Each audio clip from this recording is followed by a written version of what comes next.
하나님의 은혜로 오늘도 새 생명을 주시고 새 날을 허락하시고 저희들의 발걸음을 아버지의 집으로 주님의 몸된 교회로 이 은혜의 보좌 앞으로 옮겨주셔서 하나님께 찬송을 드리며 영광을 올려드리며 또 기도를 올려드리며 하나님께 예배하는 이 복된 자리로 저희를 불러주시니 아버지 감사합니다. 이 시간이 성령 하나님께서 저희들에게 꼭 필요한 은혜의 말씀을 주시는 시간인 줄 믿사오니 아버지 이 시간 그 하나님께 집중하게 하시고 눈을 들어 마음을 열어 하나님의 말씀을 잘 듣고 보고 화답하고 받는 시간 되도록 이 시간을 주장해 주옵소서.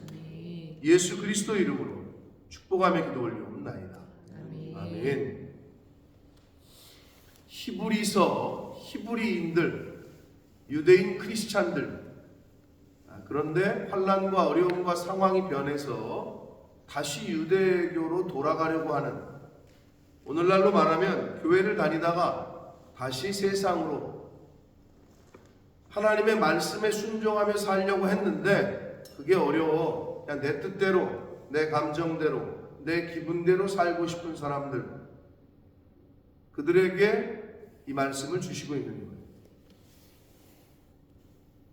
그런데 우리가 지금까지도 앞으로도 더 10장 넘어가서까지 한 10장에 걸쳐서 이 히브리서 기자가 하고 싶은 얘기는 뭐냐? 예수님을 우리가 왜 믿어야 되는지, 그분의 우월성, 그분의 탁월성에 대해서 계속 설명을 하고 있습니다. 7장에서는 멜기세덱의 반차를 따른 예수 그리스도의 제사장직이 율법을 따르고 육체의 그 혈통을 따른 아론의 반차를 따른 제사장들과 질적으로 다르다 하는 이야기를 하고 싶은 거예요. 그래서 멜기세덱은 오늘 히브리서가 굉장히 자세하게 설명을 하고 있는 건데, 창세기 14장에 아브라함이 전쟁에서 이기고 돌아올 때의 그 노량물 중에 10분의 1을 멜기세덱에 바쳤다.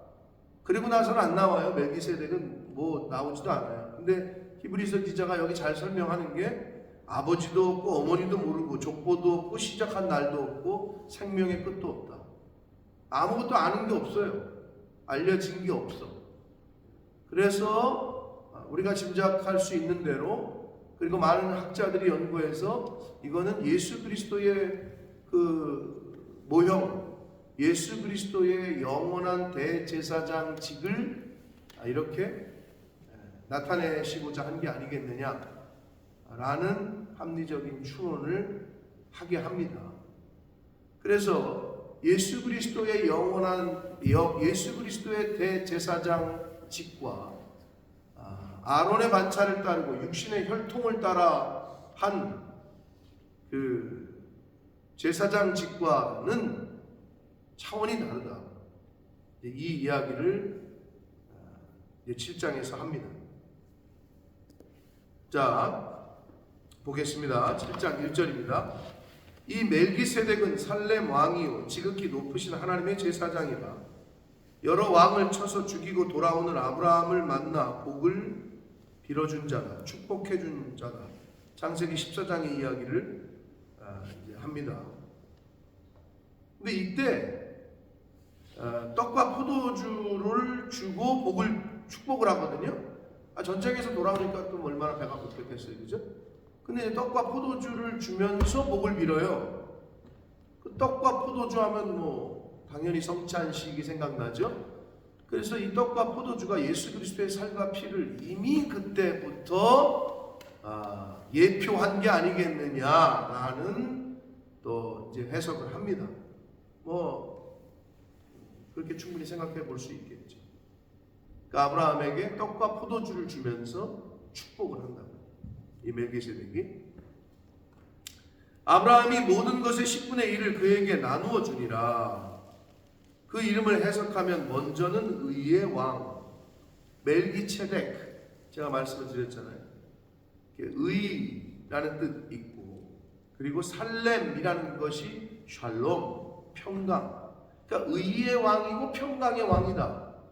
그러니까 누가 봐도 이거는 예수 그리스도의 예표다라고 말할 수밖에 없는 거죠. 의의 왕으로 오신 분, 평강의 왕으로 오신 분, 그분이 예수 그리스도이시기 때문에 이 멜기세덱은 예수 그리스도를 예표하는 분이다라고 생각을 하는 겁니다. 그래서 멜기세덱은 의의 왕, 평강의 왕이라는 뜻이 있다. 근데 3절 보세요.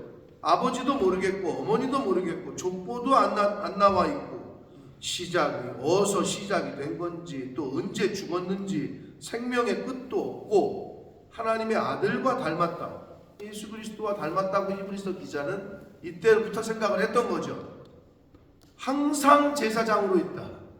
제사장이 계속 바뀌잖아요. 이 아론의 관찰을 따른 제사장들은 죽으면 또 새로운 제사장, 그 아들이 또 제사장, 이렇게 했단 말이에요. 근데 이 멜기세덱은 항상 영원한 제사장. 그래서 예수님이라는 거죠. 그걸 예표한다는 거죠.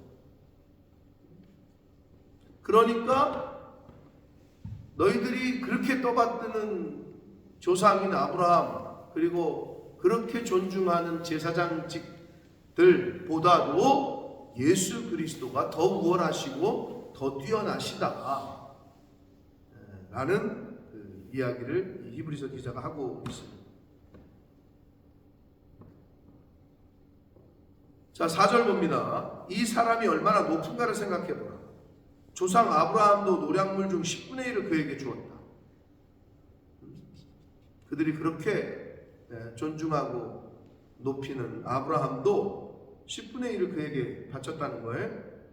레위의 아들들 가운데 제사장의 직분을 받은 자들은 율법을 따라 아브라함의 허리에서 난 자라도 자기 형제인 백성에게서 10분의 1을 취하라는 명령을 받는다. 6절까지 봅니다.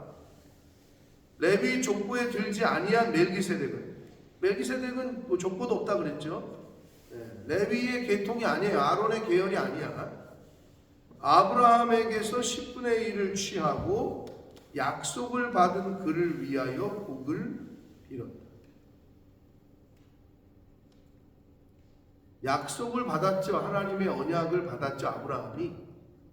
그를 위해서 축복을 했다는 거예요.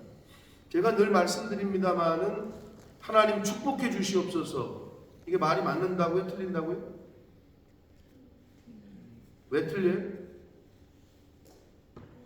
평소에 왜 틀려?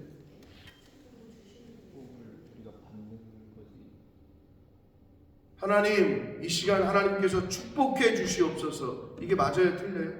한국말이 이 말이? 맞아요? 맞는 것 같아요? 왜냐 관용적으로 다 그렇게 쓰거든요? 근데 그건 절대 맞지는 않아요. 축자는 빌축자야. 하나님이 누구한테 복을 빌어? 하나님이 복의 근원입니다. 그럼 어떻게 해야 되느냐? 하나님 복 주시옵소서. 어떤 목사님들은 강복이라는 표현도 써요. 근데 그건 조금 이제 일반적으로 성도들이 많이 듣지를 않아서 좀 귀에 익숙하지 않으니까 그냥 관용적으로 하나님 축복해 주시옵소서 이 시간 이러잖아요. 근데 하나님 입장에서 기분이 나쁘지. 내가 누구한테 복을 빌라는 거야. 축복은 제사장들이 하는 거예요. 복을 비는 거지 하나님께. 복의 근원 되신 하나님께. 성경에도 하나님이 아브라함에게 복을 주사 이렇게 나오지 해석을 했지. 절대 하나님이 아브라함에게 축복하사 이런 말은 없어요. 이해됐어요? 무슨 말인지? 축이 빌축자라고. 복을 빈다는 거야. 복을 구한다. 하나님이 복의 근원이신데 복 그 자체신데 하나님이 어떤 신에게 복을 구한다는 거야. 그러니까 말이 안 맞는다는 거지 사실 그거는. 근데 그냥 쓰는 거지 일반적으로. 근데 그걸 알고 듣고 써야 된다 이 말이에요. 하나님 이 시간 축복해 주시옵소서. 이거는 말이 안 맞는다. 내가 하나님이면 굉장히 기분 나쁜 거지. 내가 누구한테 결제를 받으라는 거야 복을. 복의 근원이신 분인데 그러니까 하나님 이 시간 복 주시옵소서 이렇게 표현하는 게 원래 맞다는 거죠. 그러니까 아브라함이 멜기세덱이 아브라함을 위해서 축복을 했다. 즉 멜기세덱이 아브라함을 위해서 하나님께 복을 간구했다. 이건 맞는 거예요. 이해되셨는지 무슨 말인지? 네. 그러니까 그거를 아셔. 하나님은 복의 근원이세요. 복 자체시고.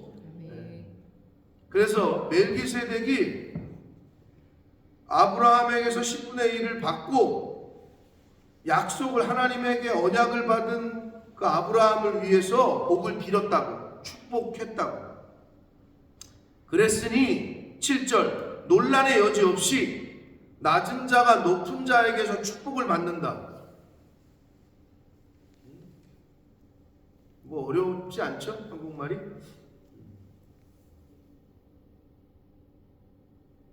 제사장이 그러니까 아브라함이 축복을 받았다는 것은 멜기세덱이 더 높다 이 얘기예요. 쉽게 얘기해서 지금 이 히브리서 기자가 하고 싶은 얘기예요. 또 여기는 죽을 자들이 10분의 1을 받으나 죽음에 종속되어 있는 죽을 운명의 사람들이 10분의 1을 받았으나 누구야? 레위인들, 레위 계통의 제사장들, 육신의 아론의 계통의 제사장들은 다 죽으니까 다음 제사장, 죽으니까 다음이잖아요. 그 얘기예요. 다 죽을 사람들인데도 받았는데 멜기세덱은 산다고 증거를 얻은 자. 아까 3절에 생명의 끝도 없어 이렇게 표현하고 있잖아요. 어머니도 모르겠고 아버지도 모르겠고 족보도 없고 시작한 날도 없고 생명의 끝도 없다. 즉 생명의 끝이 없다는 건 뭐예요? 죽지 않는다는 거잖아요. 그러니까 산 자, 영원히 사는 거야. 누가? 이 멜기세덱이 예수 그리스도를 의미하는 거죠. 그분이 받았다는 거죠. 그리고 10분의 1을 받는 레위 제사장들, 레위도 아브라함으로 말미암아 10분의 1을 바쳤다고 할 수 있나니, 아브라함이 멜기세덱에 10분의 1을 드렸잖아요. 근데 지금 이 히브리서 기자는 레위 지파 모두가 다 멜기세덱에게 10분의 1을 드린 것과 같다는 거예요. 왜? 10절 왜 그러냐? 이는 멜기세덱이 아브라함을 만났을 때에 레위는 태어났어요? 안 태어났어요? 레위의 아버지가 누구요? 아버지는 야곱이고 엄마는 누구요? 야곱의 부인들 중에 레아예요. 레아. 야곱과 레아 사이에게서 난 셋째 아들이야, 이 레위가. 그러니 아브라함이 멜기세덱 만났을 때 레위는 태어나지도 않았어. 어디 있었어? 아브라함의 허리에 있었다는 것은 아브라함이 아직 이삭도 안 낳고 이삭이 야곱도 안 낳았으니까 아직 태어나지 않은 후손이지만 히브리서 기자는 이렇게 얘기하는 거죠. 자기 조상들의 허리에 있었다. 그러니까 아버지가 야곱이고 할아버지가 이삭이고 증조할아버지, 레위의 증조할아버지가 멜기세덱에게 10분의 1을 드렸다는 것은 아직 태어나지 않은 증손자들까지도 다 멜기세덱에 드린 거나 마찬가지다, 이 얘기를 하는 거예요, 히브리서 기자가. 그러니 멜기세덱의 반차를 따른 예수 그리스도가 더 우월하시고 더 높으신 분이다.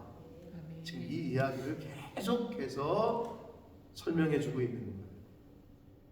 우리가 예수를 믿는데 왜 믿는지, 그분이 어떤 분인지를 모르고 믿으면 우습잖아요. 그렇잖아요. 그러니까 히브리서가 굉장히 사실은 중요하죠. 히브리인들에게는, 영적 히브리인, 영적 이스라엘 백성들, 그게 누구야? 오늘날 믿는 사람들에게는 굉장히 중요한 문제죠. 세상 사람들은 예수가 누군지 잘 몰라요. 관심도 없고 아직 모르니까, 복음을 듣지 못했으니까, 그분을 통해서만 하나님께로 갈 수 있다는 사실도 모르고 그분을 통해서만 천국에 갈 수 있다는 것도 모르기 때문에 별로 개의치 않아. 근데 우리는 알고 있으니 왜 이분이 우월하시고 왜 이분이 탁월하시고 왜 이분이 중요한지를 알아야 될 거 아니에요. 그런 측면에서 굉장히 히브리서는 믿는 분들에게, 교회를 다니고 있는 분들에게 너무 귀한 설명을 해주고 있는, 백그라운드를 제공하고 있는 거예요.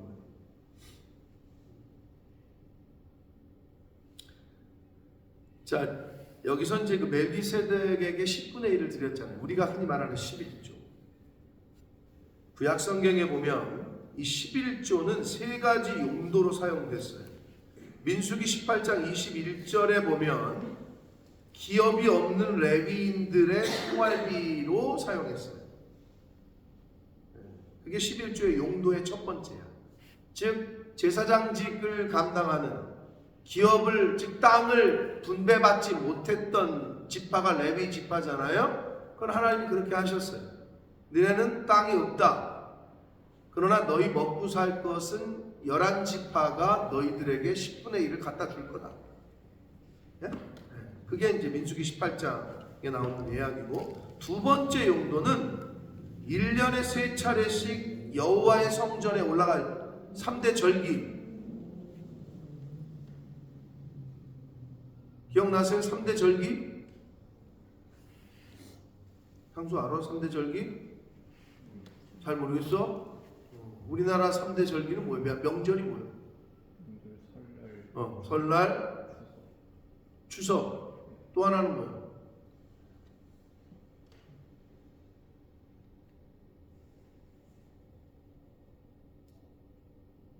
또 하나 뭐죠, 여러분?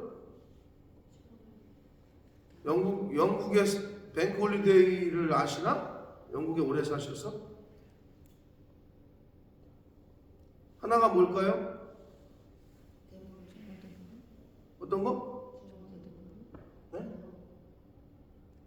단오는 뭐고 대보름은 뭐예요? 나중에 네이버에 물어보세요. 3대 절기. 그 두 가지가 늘 헷갈려. 단어 같은데 제일 아무튼 자, 그렇게 있듯이 이스라엘에도 3대 절기가 있단 말이에요.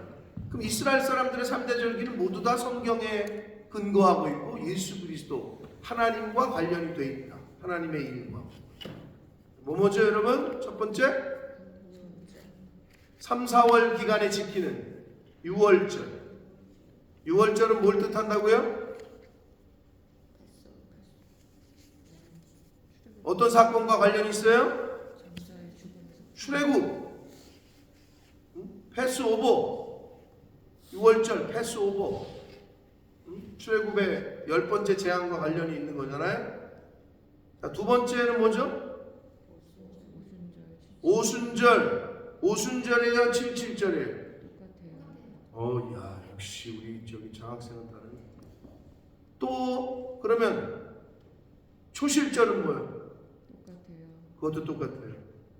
오순절이라고도 하고 77절이라고도 하고 초실절이라고도 하는, 또는 맥추절이라고도 한다. 그게 두 번째 절기. 자, 마지막 세 번째는 우리나라 추석과 거의 같아요. 그래서 영국교회 하베스트라는 절기를 지켜요. 그게 우리나라의 로 말하면 땡스기빙. 근데 이제 우리나라는 11월 셋째 주로 거의 고착돼 있죠. 미국의 땡스기빙 데이에 미국 선교사님들이 우리나라에 들어와서 지대한 영향을 끼쳤기 때문에 한국 교회가 대부분은 11월 셋째 주에 추수감사 예배를 드려요. 그거는 사실은 성경적이진 않아요. 성경적이라면은 하베스트, 우리나라 추석과 거의 같아요. 그래서 우리는 추석을 기준으로 추수감사 예배, 올해는 9월 셋째 주에 드려요. 추석이 일러 둘째 주 화요일인가 그래. 그때 내가 집사람한테 그러면 둘째 주 화요일이니까 그 전주에 예배를 드릴까 그랬더니 너무 빠르대. 애들이 갔다가 돌아오지도 않는데 방학이잖아요 그때가. 9월 10날인가 그래. 그러니까 너무 빠른 거지. 그러니까 지나고 돌아오는 주일, 셋째 주 주일 날 우리가 드릴 건데, 영국 교회도 하베스트가 거의 그때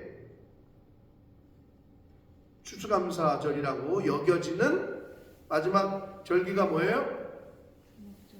장막절 또는 초막절 또는 수장절. 요게 이스라엘의 3대 절기. 1년에 3차례씩 여호와의 성전에 올라갔어요. 그 올라가서 쓰이는 경비, 신명기 14장 22절과 27절 이하에, 이게 두 번째 11조 용도였고요, 구약에서. 세 번째는 3년마다 있는 구제하는 해가 있어요, 성경에는. 신명기 14장 28절 이하에 구제의 용도로 쓰이는 게 11조의 또 하나의 용도였다. 그거를 기준으로 하는 거예요. 그래서 성도들이 11조를 안 내면 이 당시에 11지파가 11조를 레위 지파들에게 안 내면 어떻게 됐어요? 레위 지파는 굶는 거죠. 그러니까 성도들이 10의 1조를 안 한다. 첫 번째, 목사가 굶어요. 두 번째, 교회가 안 돌아가요.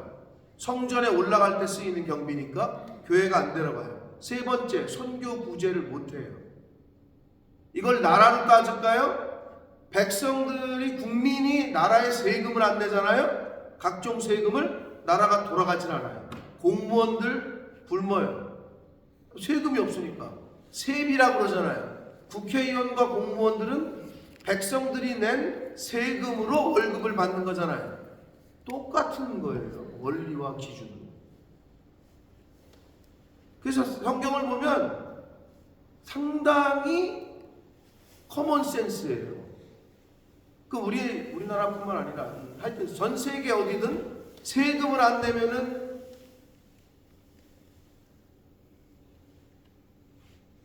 뭐라 그러지?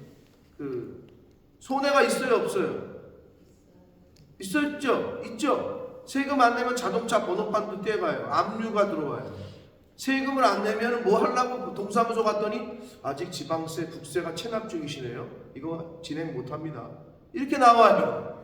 그러니까 내게 손해가 있어요. 근데 하나님도 뭐라 그랬어요? 말라기 3장에 네가 내 거 도둑질하지 않고 11조를 온전히 내 창고에 들이면 내가 너에게 복을 주나 붙지 않나 시험해봐라 이랬잖아요. 반대로 얘기하면 어떤 의미예요? 11조를 안 내고 네가 내 걸 도둑질하면 어떻게 하신다는 거예요? 네 창고에 복을 쌓나 쌓지 않나. 이 반대는 뭐예요? 네 창고가 빌 거란 얘기예요. 당연하죠. 커먼 센스죠. 국민이 세금 안 내잖아요. 나라는 안 돌아가요. 그러면 교회의 멤버십들이 하나님의 말씀하신 것들을 그대로 잘 하지 못하잖아요. 돌아가진 않아요. 교회는. 당연한 거 아니겠어요. 그러면 그거를 내는 사람이 멤버십, 즉 하나님 나라의 백성이라면 하나님이 가만히 두시겠어요? 여러분 세금 잘 내면은 나라에서 뭐예요? 표창장 줘요. 이모니 씨가 뭐 세금 잘 내가지고 납세자상을 받았대나 뭐 그러던데. 나라에서도 상을 줘요. 그럼 하나님께서 가만히 있으시겠어요? 그거는 커먼 센스예요. 그리고 성경은 이건 하나님의 명령이고, 근데 하나님이 왜 그렇게 하셨냐? 그러지 않으면 조직이 돌아가질 않아요. 레위 지파는 다 죽어야 돼. 그러니까 레위 지파가 아이씨 더럽네, 이것들이 안 주네, 나도 가서 일할래 해가지고 나도 막 땅 찾아다니고. 근데 요즘 그렇게 됐죠? 요즘은 시대가 변했어요? 시대는 변해도 푸른 마르고 꽃은 시드나 하나님의 말씀은 영원해야 된다고 그랬는데, 요즘은 제사장들이 다 어디 가요? 목사님들이 다 요즘 어떤 분위기예요? 우리 교회 목사님은 왜 일도 안 해? 다른 옆에 교회 목사님 일도 잘하는데 우리 교회 사모님은 왜 가만히 있어? 남 옆집 사모님들은 나가서 돈도 잘 벌던데. 이거를 더 원해. 왜 원할까요? 형수야, 왜 원할까? 목사나 사모가 나가서 일하는 거를? 본인들 부담.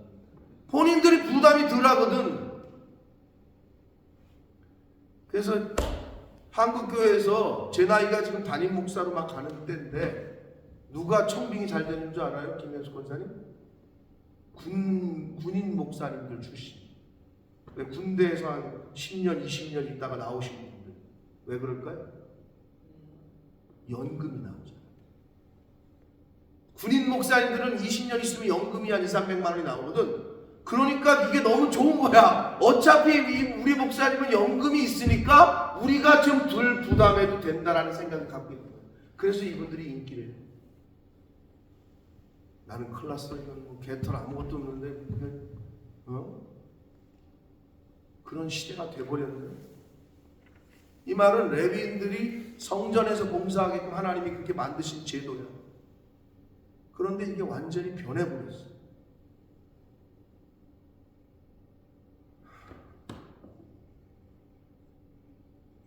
세상이 아무리 변해도 이 하나님의 말씀은 인류 역사 가운데 계속 내려져 와요. 물론 자구, 즉 의자, 그 다음에 해석을 번역을 할 때 그런 조금의 적인 있지만 큰 틀은 절대 변하지 않았단 말이에요. 굉장히 이게 이제 그래서 살아있는 책이라고 얘기하는 거예요. 근데 그 정신과 그 안에 있었던 하나님의 명령이 막 변하고 있어요. 아주 급변하고 있어요. 정말 조심해요. 사랑하는 성도 여러분, 아브라함이 멜기세덱에게 왜 10분의 1을 바쳤겠냐? 왜 하나님이 뭐가 없으셔가지고 너네들 11조 안 내면 내 거 도둑질하는 거야? 하나님이 돈이 없어서 그랬을까? 하나님이 능력이 없으셔서 그만했을까? 왜 하나님이 왜 나의 집에 양식이 있게 하라고 명령을 하셨을까? 그게 저와 여러분, 우리를 위해서 그러시는 거예요. 그게 안 되면 물질의 노예로 살다가 그냥 그 물질 안에 갇혀가지고 죽을 걸 아셨던 거야. 예수님이 오셔서 마지막으로 이제 하신 게, 야, 너네들 이제는 하나님과 재물, 무슨 몰렉신, 하나님과 몰렉신 둘 중에 하나 선택해야 될 거야. 하나님과 태양신, 라신, 태양신, 하나님을 섬기느냐 태양신을 섬기느냐 둘 중에 하나일 거야.